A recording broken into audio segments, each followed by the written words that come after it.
Rickshaw కార్మికులకి, auto కార్మికులకి ఉదయమే 5 రూపాయలు వేడి భోజనం టిఫిన్, మధ్యాహ్నం 5 రూపాయలకు వేడి భోజనం, మళ్ళా సాయంత్రం వేడి భోజనం 5 రూపాయలకి.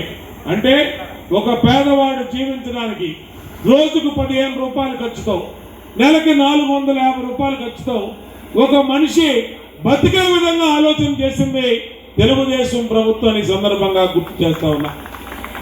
మరి పేదవాడికి భోజనం పెట్టే, పేదవాడికి కడుపు నింపే అన్నా క్యాంటీన్ ఎందుకు రద్దు చేశారు? ఏ విమానాల్లో వచ్చిన వాళ్ళు అన్నా క్యాంటీన్లో భోజనం చేస్తారా? బెంచ్ కారులో వచ్చిన వాళ్ళు ఏమన్నా అన్నా క్యాంటీన్లో భోజనం చేస్తారా?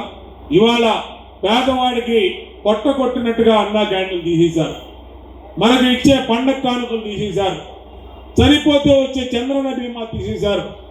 మన ఇంట్లో మన అక్కకో మన చెల్లికో పెళ్ళి అయితే పెళ్లి కానుక ఇచ్చేవాళ్ళం, దాన్ని తీసేశారు.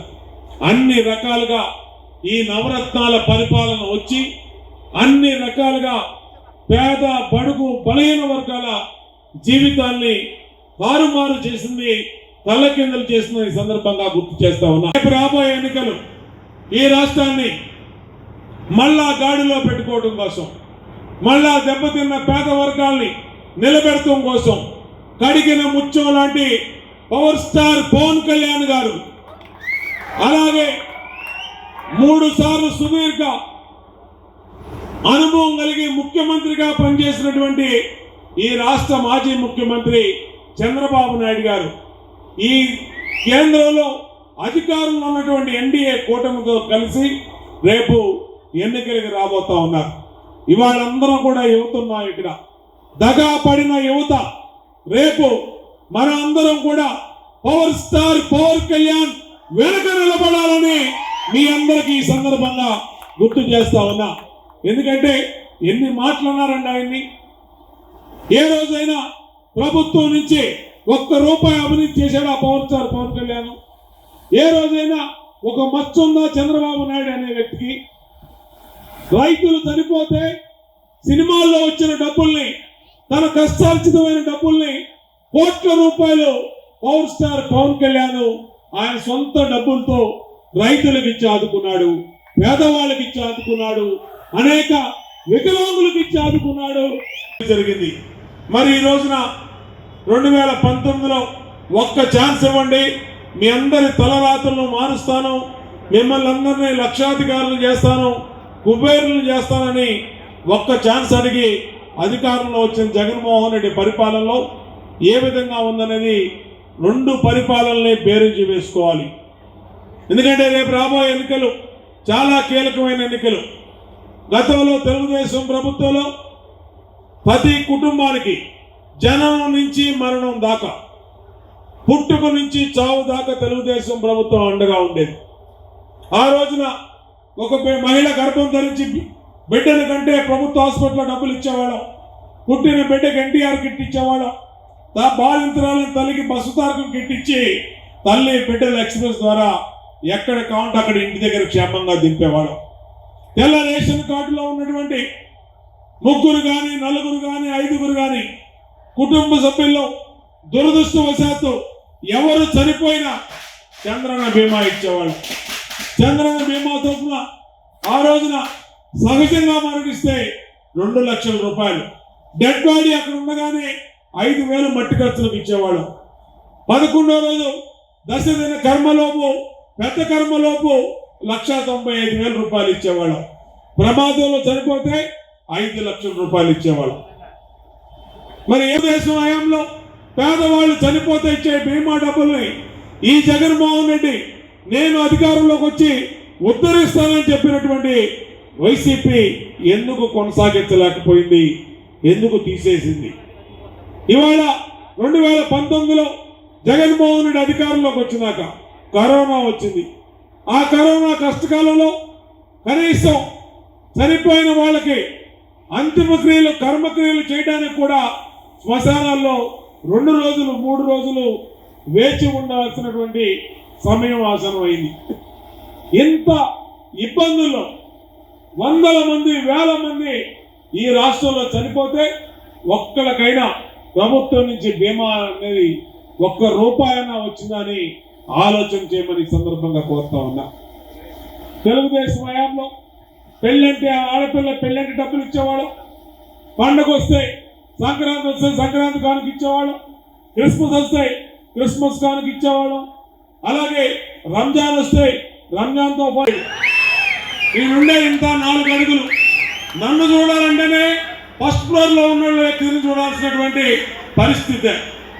కానీ పవర్ స్టార్ పవన్ కళ్యాణ్ గారిని తిడతాడు, చంద్రబాబు నాయుడు గారిని తిడతాడు, బోండా ఉమాకి తాడు తీస్తా అంటాడు, బోండా ఉమాకి సూర్యుని చూపిస్తానంటాడు, బోండా ఉమాకి చంద్రుని చూపిస్తా అంటాడు.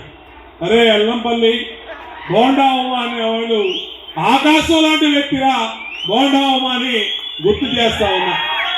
నాకు నువ్వు చూపించావేంట్రా? నువ్వు ఎందుకు వచ్చావు ఇక్కడికి? ఎన్నికల్లో పోటీ చేసి మీ నాయకుడు కాళ్ళు గడ్డం పట్టుకుని టికెట్ తెచ్చుకుని రేపు వైసీపీ తరఫున పోటీ చేసి కనీసం డిపాజిట్ సంపాదించే పరిస్థితి ఉండాలి. కానీ రాకముందే నియోజకవర్గానికి బోండావమాకి తోలు తీస్తా, బోండావమాని లేపేస్తా, బోండావమా తాడు తీస్తా, దీనికోసం కాదురా నాయన నిన్ను పంపించింది ఇక్కడికి. కనీసం ఒక డిపాజిట్లన్నా తెచ్చుకో. పశ్చిమ నియోజకవర్గంలో అంతులేని అవినీతి చేశావు. అక్కడ ఏ కొట్టు ముందుకెళ్ళినా నీ ముందు చందాల సీను మాకు వద్దని బోర్డులు పెట్టుకుని పశ్చిమ నియోజకవర్గంలో కూర్చున్నారు. ఎవరు నిన్ను వల్ల వైఎస్ఆర్ కాంగ్రెస్ పార్టీకి ఓటు వేసే పరిస్థితి లేదని 2 సార్లు ఎమ్మెల్యేగా గెలిచిన నిన్ను నీ పార్టీయే తిరస్కరించింది. నీ పార్టీయే నీకు టికెట్ ఇవ్వకుండా తోచేసింది. మళ్ళా కాళ్ళు గడ్డాలు పట్టుకొని తాడేపల్లి సలహాదారులకి డబ్బులు ఇచ్చి మేనేజ్ చేసుకొని ఏదో అయ్యా బాబు అనుకొని కనీసం సెంట్రల్ నియోజకవర్గంలో అవకాశం ఇవ్వమంటే ప్రస్తుతానికి నేను సమన్వయకర్తగా వేశాను. ఇంకా నీకు టికెట్ ఇవ్వలా. నువ్వు ఇక్కడికి వచ్చి నీ తాహుకు మించిన మాటలు పవర్ స్టార్ పవన్ కళ్యాణ్ గారిని తిడతావు, చంద్రబాబు నాయుడు గారిని తిడతావు, బోండా ఉమాని తిడతావు. అసలు నీ పర్సనాలిటీ ఏంటి? నీ కెపాసిటీ ఏంటి? నువ్వు మాట్లాడే మాటలేంటి?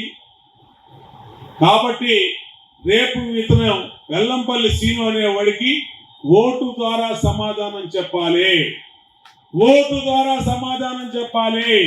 కనీసం ఈ వెల్లంపల్లి సీనులోకి డిపాజిట్లు కూడా రాకుండా యువతంతా అడ్డుకోవాలని ఈ సందర్భంగా పిలిపిస్తా ఉన్నా. ఈరోజు చింతల అనిల్ చేరికతో మరి యువతలో పెద్ద ఎత్తున మార్పు వచ్చింది.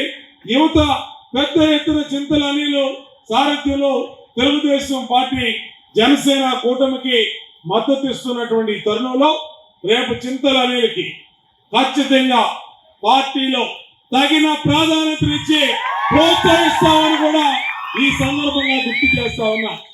చింతల అనిల్కి బాధ్యత పెడతా. యువతని పెద్ద ఎత్తున మళ్ళా రేపు జనసేన తెలుగుదేశం బీజేపీ కూటమికి పెద్ద భారీ ఎత్తున ఈ నియోజకవర్గంలో మెజార్టీ తెచ్చే విధంగా తెలుగు యువతలో నియోజకవర్గ పార్లమెంట్ స్థాయిలో బ్రహ్మాండమైనటువంటి పోస్టుని చింతల అనిల్కి ఇచ్చే గౌరవిస్తాము, ప్రోత్సహిస్తాం యువతని కూడా ఈ సందర్భంగా తెలియజేసుకుంటూ చాలా ఆలస్యం అయిపోయింది. సాయంత్రం 6 దగ్గర నుంచే యువత కూడా డల్గా కూర్చున్నారు 9:30 అయ్యేటప్పటికి. కాబట్టి నాకు కూడా ఎన్నికల సమయంలో చాలా కార్యక్రమాలు ఉండటం వల్ల అవన్నీ చూసుకొని వచ్చినప్పటికీ ఆలస్యమైనందుకు చింతిస్తున్నానని తెలియజేసుకుంటూ ఇంత మంచి కార్యక్రమం ఏర్పాటు చేసిన చింతల అనిల్కి హృదయపూర్వకంగా మా తమ్ముడు చింతల అనిల్ని అన్ని రకాలుగా ప్రోత్సహిస్తామని తెలియజేసుకుంటూ